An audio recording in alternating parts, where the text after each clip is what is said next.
So I privately imported a Carbu Wolf Warrior 10 Plus into Australia. I call it a 10 Plus, not an X, because I think that the 10 donates the 10-inch diameter wheels.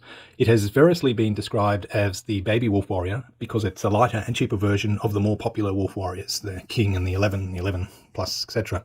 For me, it was the ideal featuring dual stem stability, a rugged build, and high performance, but still not too heavy that it's got plenty of power that it maintains about 40 kilometers an hour up a hill, and I weigh using it mainly on pathways. It also came with a little bonus pack, included 2 chargers, a car said to be more efficient, offers more range, is smoother and quieter.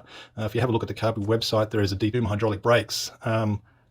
It's just made for such a smoother ride. It's overall just a much better experience than the first scooter we got. Talked about what's the so-called base model, or the X, but the big disadvantage that I see is that it doesn't have as much easier to see in the sunlight than the LTO1, which is on the sine wave, what they call the normal LCD controller. I actually like the smoothness, and I don't want a grabby throttle. I don't want it sort of jerking and twisting my neck as it takes off. I really love that smoothness, so I didn't bother changing that, but that might actually improve that initial acceleration. There seems to be a couple of springs were revised with a new 6 coil versus the old one that had 5 coils.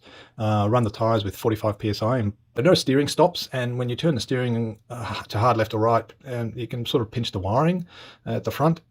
This doesn't seem to have the steering lock.